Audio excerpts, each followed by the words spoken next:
ഐക്യരാഷ്ട്രസഭയിൽ ഇറാനെ പിന്തുണച്ച് ഇന്ത്യ.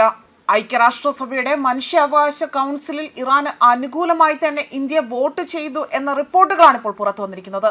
ഇതോടുകൂടി തന്നെ ഇന്ത്യ ഇറാൻ ബന്ധം കൂടുതൽ ശക്തമാവുകയാണോ?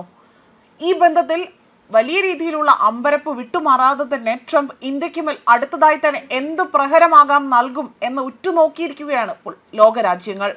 പശ്ചിമേഷ്യയിലെ സംഘർഷങ്ങൾക്ക് ഇന്ത്യ കൈക്കൊണ്ട ഓരോ നിലപാടുകളും നിർണായകമായിരുന്നു. ഇസ്രയേൽ ഇറാൻ വിഷയത്തിൽ പോലും വലിയ രീതിയിൽ നടപടി സ്വീകരിക്കാൻ അല്ലെങ്കിൽ അതിൽ പ്രതികരിക്കാൻ പോലും ഇന്ത്യ വലിയ രീതിയിലുള്ള താല്പര്യം പ്രകടിപ്പിച്ചിരുന്നു എന്നതാണ് വാസ്തവം.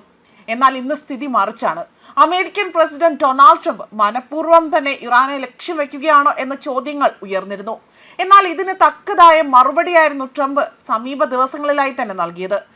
ഇതിനെ ഇറാനെ തന്നെ കടൽ മാർഗം ആക്രമിക്കും എന്ന സൂചന കഴിഞ്ഞ ദിവസങ്ങളിൽ ട്രംപ് നൽകുകയും ചെയ്തു. എന്നാൽ ഇപ്പോൾ ഇന്ത്യ ആകട്ടെ ഇറാനൊപ്പം നിൽക്കുന്നു എന്ന നിലപാടാണ് സ്വീകരിച്ചിരിക്കുന്നത്. അതോടൊപ്പം തന്നെ ഇറാൻ തങ്ങളുടെ നിലപാടും വ്യക്തമായി തന്നെ പറയുകയാണ് ചെയ്തത്. ഭാരതം എന്നെന്നും തങ്ങളുടെ സുഹൃത്തുക്കൾ ആയിരിക്കുമെന്ന് മാത്രമല്ല, രണ്ട് രാജ്യങ്ങളും ആണവ കരുത്തുള്ള രാജ്യങ്ങളാണ്. ആയതിനാൽ തന്നെ രണ്ട് രാജ്യങ്ങൾക്കുമിടയിൽ ഒരു പ്രധാന കരാർ വന്നാൽ അവിടെ ശത്രു രാജ്യങ്ങളെ ഭസ്മമാക്കാൻ തങ്ങൾക്ക് കഴിയുമെന്ന ഒരു വിലയിരുത്തലാണ് പുറത്തു വന്നിരിക്കുന്നത്.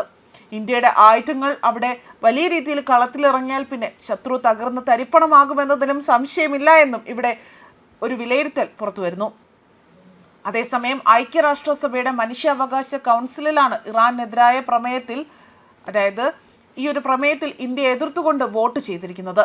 ഇന്ത്യയുടെ നിലപാടും അവിടെ പിന്തുണയ്ക്കും ഇറാൻ നന്ദി അറിയിക്കുകയും ചെയ്തു.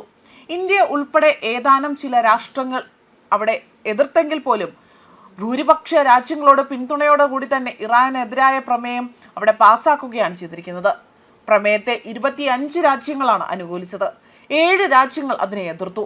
14 രാജ്യങ്ങൾ വോട്ടെടുപ്പിൽ നിന്ന് വിട്ടുനിൽക്കുകയും പ്രമേയത്തിന്റെ ഭാഗമായി തന്നെ ഇറാനിലെ സ്വതന്ത്ര അന്താരാഷ്ട്ര വസ്തുതാ അന്വേഷണ ദൗത്യത്തിന്റെ ചുമതല അവിടെ 2 വർഷത്തേക്ക് കൂടി നീട്ടി നൽകുകയാണ് ചെയ്തിരിക്കുന്നത്.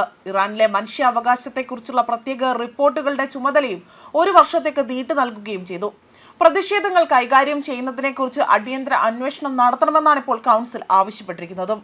അതേസമയം ഇസ്ലാമിക് റിപ്പബ്ലിക് ഓഫ് ഇറാൻ ഗവൺമെന്റിനോട് മനുഷ്യാവകാശ ബാധ്യതകളെ ബഹുമാനിക്കുവാനും അതിനെ സംരക്ഷിക്കുവാനും നിറവേറ്റുവാനും നിയമവിരുദ്ധമായ കൊലപാതകങ്ങൾ, മറ്റു തരത്തിലുള്ള ഏകപക്ഷീയമായ ജീവൻ നഷ്ടപ്പെടുത്തൽ, നിർബന്ധിത തിരോധാനം, ലൈംഗിക അതിക്രമം, അതേപോലെ ഏകപക്ഷീയമായ അറസ്റ്റും തടങ്കലും, രഹസ്യമായി വയ്ക്കുന്ന തടങ്കൽ, മറ്റ് പീഡനങ്ങൾ, സമാധാനപരമായ പ്രതിഷേധകർക്കെതിരെ ഉൾപ്പെടെയുള്ള മറ്റ് ക്രൂരകൃത്യങ്ങൾ, അതെല്ലാം തന്നെ, അതായത് അപമാനകരമോ അല്ലെങ്കിൽ പെരുമാറ്റമോ ശിക്ഷയോ തടയാനുള്ള ആവശ്യമായ എല്ലാ നടപടികളും ഇവിടെ സ്വീകരിക്കാനാണ് ഐക്യരാഷ്ട്രസഭ ഇപ്പോൾ കൗൺസിലിൽ ആവശ്യമുന്നയിച്ചിരിക്കുന്നത് എന്നതാണ് വ്യക്തമാക്കിയിരിക്കുന്നത്. ന്യൂസ് ഡെസ്ക് കർമ്മ ന്യൂസ്.